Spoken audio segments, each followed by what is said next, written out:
사랑하는 주님의 제자들 여러분, 오늘 성령 강림 후 5번째 주일을 맞아 여러분 모두에게 예수 그리스도 안에 있는 충만한 은혜와 축복이 가득하시기를 기도합니다. 여기 아이오와는 벌써 빨갛게 익어가는 여름의 열기가 아직도 낯설지만 그래도 우리들은 이렇게 주님의 은혜로 예배에 임하고 있습니다. 여러분들이 계시는 일리노이와 위스콘신과 미시간과 뉴욕과 또 한국과 세계 도처에서 이 예배에 함께 하시는 분들이 계시는 곳은 어떤지 모르겠습니다만 모쪼록 하나님의 은혜 안에서 모두 건강하고 행복하시기를 기도합니다. 그럼 오늘 성령 강림 후 5번째 주일날 아침에 하나님의 영광의 예배에 초대받고 함께 하신 여러분 모두를 환영하며 전능하신 하나님 우리 아버지, 우리의 구주가 되시는 예수님, 또 우리의 성화주가 되시는 성령님을 예배하는 자리로 함께 나갔으면 좋겠습니다. 태초에 말씀이 계시니라. 이 말씀이 하나님과 함께 계셨으니 이 말씀은 곧 하나님이시니라. 그 안에 생명이 있었으니 이 생명은 사람들의 빛이라. 영접하는 자, 곧 그 이름을 믿는 자들에게는 하나님의 자녀가 되는 권세를 주셨느니라. 여호와 하나님께서 예수 그리스도를 통하여 성령 안에서 그의 공의와 사랑으로 온 하늘과 땅을 영원히 통치하시는도다. 하늘의 군상들과 온 땅의 인생들아 하나님 아버지를 찬송할지로다. 우리가 그를 힘입어 살며 기도하며 존재하기 때문임이니라. 같이 기도하심으로 주님 은혜의 보좌 앞으로 나가시겠습니다. 거룩하신 하나님 아버지, 오늘 성령 강림 후 5번째 주일날 아침에 태초로부터 계신 말씀이신 성자 하나님께서 이 땅에 빛으로 오셔서 오직 하나님께로부터 난 자들로 그 빛을 깨달아 믿고 하나님의 자녀가 되는 권세를 주심에 감사와 찬송을 올려드립니다. 하나님 아버지, 지금 이 시간 우리가 성령과 진리로 예배드릴 때에 여기에 함께한 모든 주님의 백성들에게 영광으로 임하여 주옵시되 아버지의 크신 사랑 안에서 우리 주 예수 그리스도의 은혜와 성령님의 교통 교제케 하심이 우리들 모두에게 충만케 하여 주옵시고 저희들이 올려드리는 감사와 찬송과 영광을 하나님 아버지 홀로 받아 주옵소서. 영광의 주님, 우리 주님 예수님 이름으로 기도합니다. 아멘. 오늘 하나님께서는 요한복음 1장 1절에서 18절 말씀을 통해서 우리들에게 말씀하십니다. 제가 읽어드릴 때에 하나님께서 여러분들의 마음에 친히 말씀해 주실 줄 믿으며 먼저 오늘의 본문을 읽기 전에 오늘 본문의 컨텍스트를 잠시 살펴보았으면 좋겠습니다.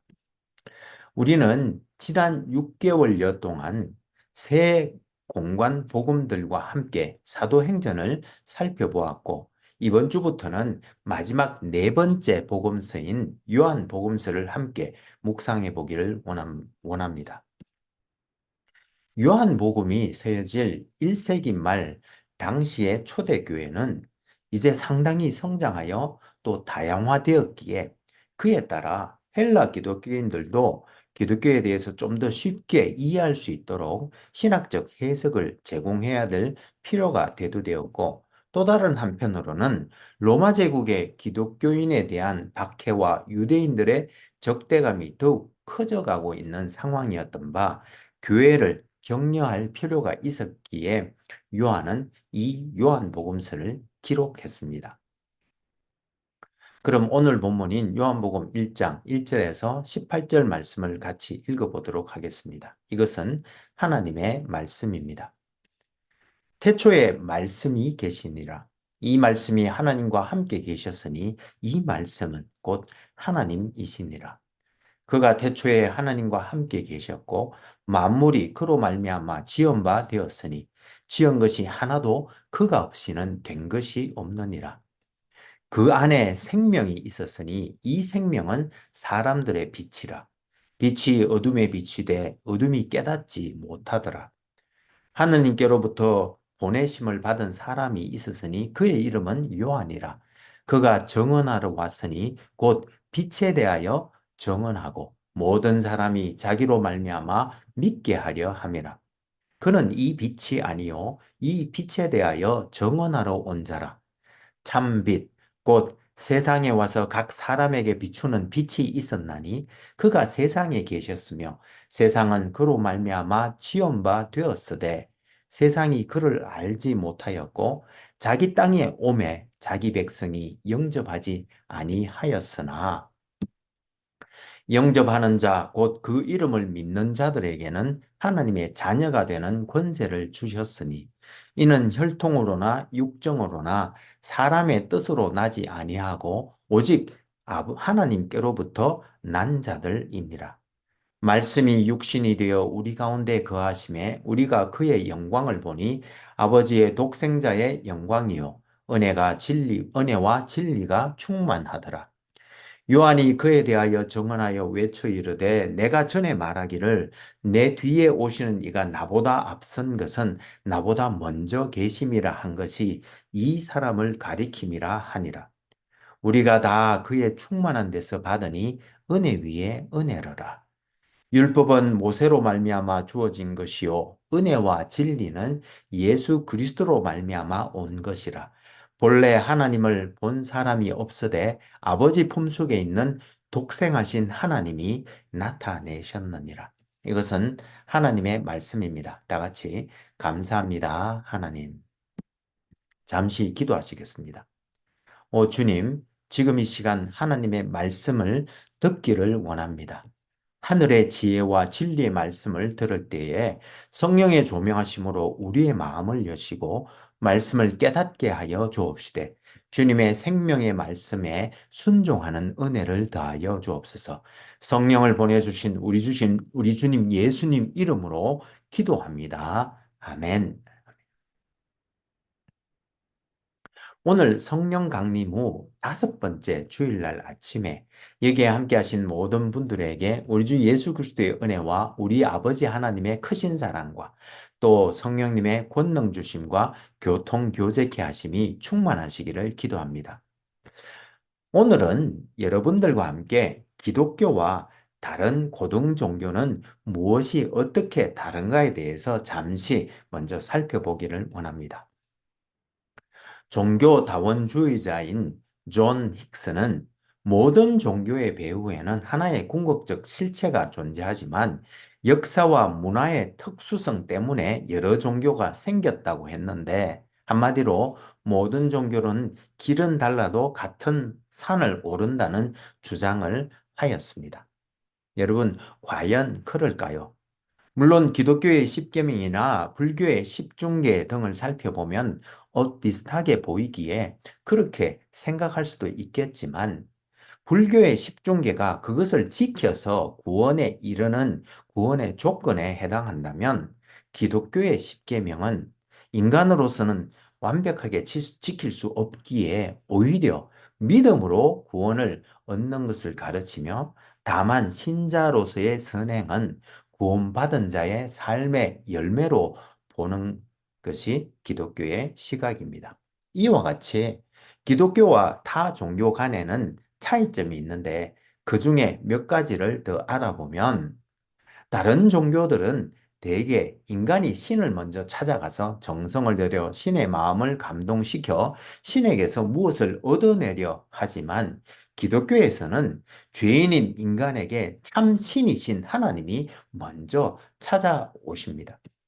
그리고 타 종교는 인간의 죄에 대해서 별로 말하지 않지만 기독교는 모든 인간은 죄를 지었는 바 죄의 삭선 사망이라는 하나님의 공의를 따라 모든 인간은 죽을 수밖에 없는 운명이지만 그러나 인간 스스로는 이 죄의 문제를 해결할 수 없기에 하나님의 아들이신 예수님께서 이 땅에 오셔서 대신 속죄를 이루어 주셨습니다. 그래서 타 종교에서는 대개 깨달음이나 선행이 구원에 이르는 길이라고 하지만 그러나 기독교는 하느님으로부터 난 사람만이 이 진리를 알고 믿음으로 구원에 이르는데 그래서 신자들이 행하는 십계명은 구원받은 자의 삶의 열매로 이해할 수 있는 것입니다. 그리고 타종교는 대개 이원론적인 사상, 즉 영적인 세계와 물질적인 세계를 극단적으로 구별하여 영적인 것은 모두 선하지만 육적인 것은 모두 악한 것으로 이해합니다. 그러나 기독교는 하나님 자신도 인간의 몸을 입고 이 땅에 오신 것처럼 하나님께서 창조하신 세상은 근본적으로 선한 것으로 이해하며 이외에도 타종교는 주로 종교의 창시자의 가르침에 주의를 기울입니다만 기독교는 예수님의 가르침도 중요시하지만 무엇보다도 예수님 그분과 또 그분과의 만남을 더 중요시합니다. 그런데 여러분, 1세기 무렵 이러한 이원론을 바탕으로 한 초기 기독교 영지주의가 교회에 침투하여 복음의 진리를 왜곡하려 하였고, 이에 사도 요한은 그의 복음서에서 예수 그리스도의 신성과 인성에 대해 분명히 밝히고자 하였는데, 우리 함께 요한 복음서의 서문인 1장 말씀을 살펴보면서 은혜 나눌 수 있기를 소망합니다. 요한복음은 사복음서 중에서 제일 마지막에 쓰인 것으로 사도 요한이 서기 90년에서 100년경 소아시아의 요한 공동체를 대상으로 하여 쓰여졌는데 1세기 말 외형적으로 이제 성장하여 다양한 인종이 함께하게 된 교회는 또 다른 한편으로는 극심한 핍박에 시달리고 있었기에 요한이 요한복음 20장 30절과 31절에서 말하는 것처럼 요한은 이 복음서를 통해 예수님께서 하나님의 아들 그리스도이심을 믿게 하려 하였고 또 믿고 그 이름을 힘입어 생명을 얻게 하려고 이 복음서를 썼다고 말하고 있는데 다른 말로 설명하면 예수 그리스도에 대한 진리를 수호하고 예수의 이름을 힘입어 얻는 풍성한 생명을 통해 고난을 이겨낼 것을 격려하는 내용인 것입니다. 그런데 요한은 그의 복음서를 그만의 독특한 방식으로 기록했는데요. 무슨 말인가 하면 스크린에서 보시는 것처럼 요한복음은 크게 서론과 결론 사이에 예수님의 표적에 관한 글과 또 예수님의 영광, 즉 그의 고별 설교와 기도, 고난, 죽음과 부활에 관한 글로 나뉘어 서여져 있는데 예수님의 고난과 죽으심과 부활에 대한 부분은 공관복음과 매우 유사하게 기록하였지만 그 외의 부분에 대해서는 예수님의 전기를 기록하는 관점이 아니라 신학적 주제를 중심으로 기록하는 방식을 택했습니다. 그런 면에서 요한복음은 공관복음서와 8% 정도만 같은 사건을 기술한 반면 92% 이상을 요한복음서만의 자료들로 구성하였고 이렇게 이것을 통해서 요한이 다루려고 했던 신학적인 주제들은 기독론, 성령론, 구원론과 종말론, 그리고 교회론 등 다양한 분야에 대해서 그만의 독특한 방식으로 그 주제들을 다루고 있는데요. 먼저 요한복음에서의 기독론은 핵심 주제로서 1세기 말 예수님의 신성과 인성을 부정하는 이단들에 대항하여 예수님의 신성과 인성에 대한 균형 잡힌 기독론을 제공하고 있으며 그 외에도 예수님을 로고스, 즉 말씀의 하나님, 그리고 그가 그리스도이심을 나타내는 표적들, 그리고 나는 뭐뭐이다라는 7개의 독특한 예수님의 자기 선언과 함께 예수님을 하나님의 성전이자 어린 양 그리고 대제사장 등으로 표현하고 있으며 또 유대 제의들과 절기들을 예표하고 있는 분으로 묘사하고 있습니다. 그리고 요한복음의 성령론은 다른 공관 복음서들과 달리 성령을 새 창조의 영이시고 또 예배의 영이시며 그리고 보혜사 성령으로 소개하면서 다양하고 폭넓은 성령론을 제시하고 있습니다. 그리고 구원론에 있어서도 믿음으로 얻는 영생과 또 하나님 나라를 동시에 선포하면서도 공관복음에서는 주로 하나님의 나라를 선포했던 반면에 요한복음은 주로 시간적인 개념인 영생을 구원으로 선포하고 있는 것이 다른 점이라고 볼 수 있겠습니다. 또 요한복음의 종말론은 미래에 이루어질 종말에 대한 것뿐만 아니라 현재 실현된 종말론, 즉 내주하시는 성령을 통해서 예수님께서 이미 그의 신자들과 함께 계심이 강조되고 있으며, 마지막으로 요한복음은 교회를 하나님의 가족, 즉 하나님께로부터 난 사람들의 가족 공동체로 소개하고 있을 뿐만 아니라 하나님의 임재와 예배를 드리는 성전이자 예수님께로부터 세상으로 파송받은 선교 공동체로 소개하고 있습니다. 그리고 요한복음은 예수님을 한편으로는 유대의 여러 제의들과 절기들을 완성하신 분으로 소개하고 있을 뿐만 아니라, 또 한편으로는 예수님의 7개의 이름과 7개의 표적, 그리고 7개의 선언들을 소개하는 등 이 둘을 시줄과 날줄로 하여 히브리직 사고를 바탕으로 한 구약과 신약의 연속성과 차별성을 드러내고 있는 반면, 특히 서론인 1장에서는 로고스라는 헬라적 용어를 사용하므로 헬라인들도 기독교에 대하여 쉽게 이해할 수 있도록 배려하고 있음을 알 수 있습니다. 그런 면에서 우리가 오늘 읽은 본문, 즉 요한복음의 서론에 해당되는 1장 1절에서 18절 말씀은 이러한 여러 가지 핵심 주제들에 대해서 잘 요약하여 소개하고 있는데요.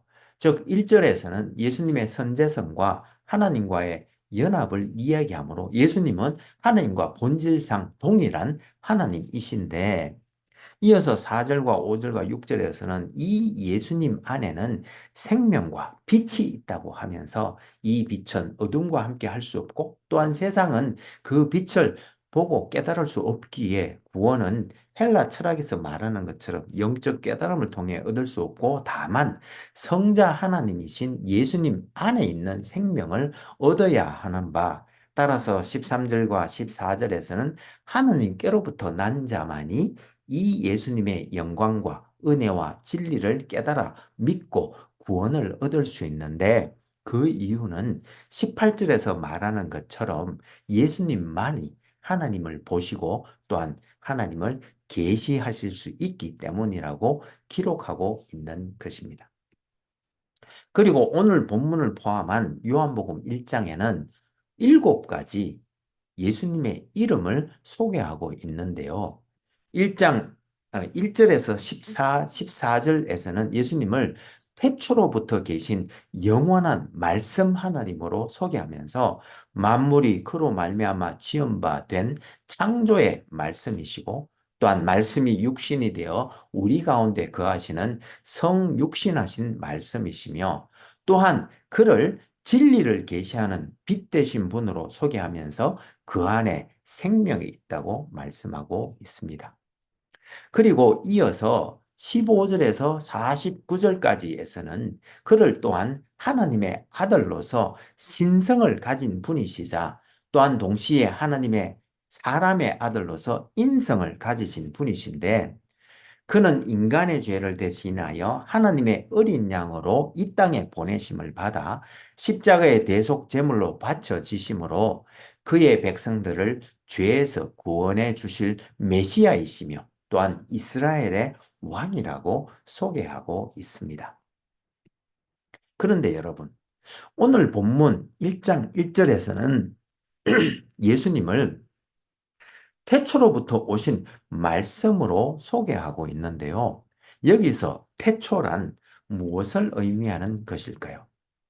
예, 여기서 태초로 번역된 아르케라는 헬라어는 히브리어 레시트에 해당되는 말로 태초, 즉 세상이 창조되기 전 혹은 세상에 아무것도 없었을 때를 말하는데, 신학적으로는 영원을 의미한다고 볼 수 있겠습니다. 즉 시간과 공간이 창조되기 전 변치 않는 영원의 세계로부터 하나님과 본질적으로 동일하시지만 그러나 다른 위격이셨던 말씀 하나님이 계셨는데, 그분이 바로 예수님으로 그 성자 하나님께서 이 땅에 성육신 하셔서 원래 그 안에 감추어져 있던 생명의 빛을 그의 백성들에게 비춰주셨다는 복음의 비밀을 말하면서 그의 복음서를 시작하고 있는 것입니다. 즉, 이 예수 그리스도의 복음은 바로 영원에 계셨던 하나님부터 말미암았고, 그가 이 땅에 성육신 하심으로 말미암아 이 땅에 전해지게 되었음을 선포하고 있는 것입니다. 그래서 바렛이라는 성경 신학자는 그의 복음서 주석서에서 1장 1절에 대해서 말하기를, 요한은 그의 복음서 전체가 이 구절에 비추어 읽혀지기를 바라고 있습니다.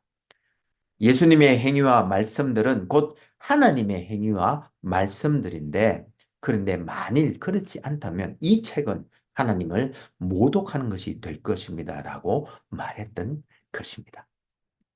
사랑하는 여러분, 이와 같이 우리들에게 이런 이 생명과 이 생명의 풍성함이 바로 창세 전에 이미 영원의 시간으로부터 이르렀다는 사실을 믿으십니까? 이미 모든 것이 창조도 되기 전에 수많은 사람들이 명멸해 왔던 그 역사의 시간 이전에 이미 하나님으로부터 말미암아 날짜들의 이름이 영원의 때에 택정되었고, 그 각각의 영혼들이 마침내 때가 이르자 이제 성령님께서 그 속으로 들어와 생명의 부활로 영생을 주셨는데, 그들 중 한 사람이 바로 여러분 한 사람인 것이며, 그것이 바로 우리 한 사람 한 사람이 지금 입고 있는 복음의 비밀이요, 은혜요, 진리인 것이며, 또한 복음의 영광인 것입니다. 그래서 바울도 에베소서 1장에서 창세전에 그리스도 안에서 우리를 택하사 우리로 사랑 안에서 그 앞에 거룩하고 흠이 없게 하시려고 그 기쁘신 뜻대로 우리를 예정하사 예수 그리스도로 말미암아 자기 아들들이 되게 하신 하나님, 곧 우리 주 예수 그리스도의 아버지를 찬송한다고 노래했던 것입니다. 사랑하는 여러분, 저는 오늘 이 시간 기도하옵기는 이 자리에 함께한 우리들 모두가 그 복음의 비밀과 복음의 은혜를 다시 한 번 더 깨닫고, 아버지 하나님의 사랑과 우리 주님의 은혜와 성령님의 중생과 성화시켜주시는 은혜에 감사할 수 있기를 소망합니다. 그럼 같이 기도하시면 좋겠습니다. 신실하시고 감사하신 하나님 아버지, 오늘 성령 강림 후 5번째 주일을 맞아 우리로 태초로부터 오신 생명의 말씀이신 성자 하나님 안에 있는 복음의 영광과 은혜와 진리를 깨달아 알고 믿어 주님 안에 있는 그 영생을 누리게 하시니 감사와 찬송을 올려드립니다.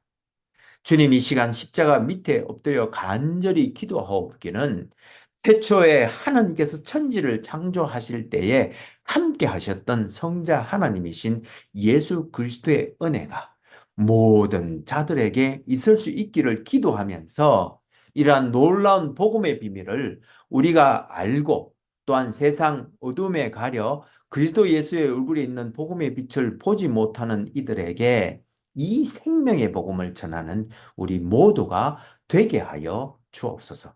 빛과 생명 되신 우리 주님 예수님 이름으로 기도합니다. 아멘. 이제는 우리 주 예수 그리스도의 은혜가 매일매일 우리를 새롭게 하며 우리 여호와 하나님의 크신 사랑이 우리로 하여금 형제자매와 이웃을 품고 사랑으로 섬기게 하되, 성령님의 권능 주심과 교통 교제케 하심을 통하여 선한 일에 더욱 열심을 낼 때에 우리가 다음에 다시 만나는 그날까지 예수 그리스도 안에 있는 생명과 영광의 이 기쁘고 복된 소식을 온 세상에 전하는 우리 모두가 될 수 있기를 간절히 축원하옵나이다. 아멘. 감사합니다, 여러분. 오늘 성령 강림 후 5번째 주일날 아침에 우리 성령님의 권능과 교통 교제케 하심이 차고 넘치는 복된 날 되시고, 모쪼록 무르익어가는 여름 날씨에도 우리 주 예수 그리스도의 은혜와 하나님의 크신 사랑과 성령님의 교통 교제케 하심이 차고 넘치는 복된 한 주가 되시기를 기도합니다. 혹 여러분들 중에 다음 세대를 세우고자 하는 저희 한울교회의 비전에 성원해 주시기를 원하시는 분은 페이팔 계정 혹은 젤러 계정 info@churchbeyondborders.com으로 후원해 주시거나 혹은 책을 보내실 분은 Church Beyond Borders 앞으로 책을 서셔서 교회 주소 3626 Ontario Street, Ames, Iowa 50014로 보내주시면 감사하겠습니다. 그럼 다음 주에 다시 은혜로 만나 뵙겠습니다. 사랑합니다. 감사합니다. 축복합니다. 바이.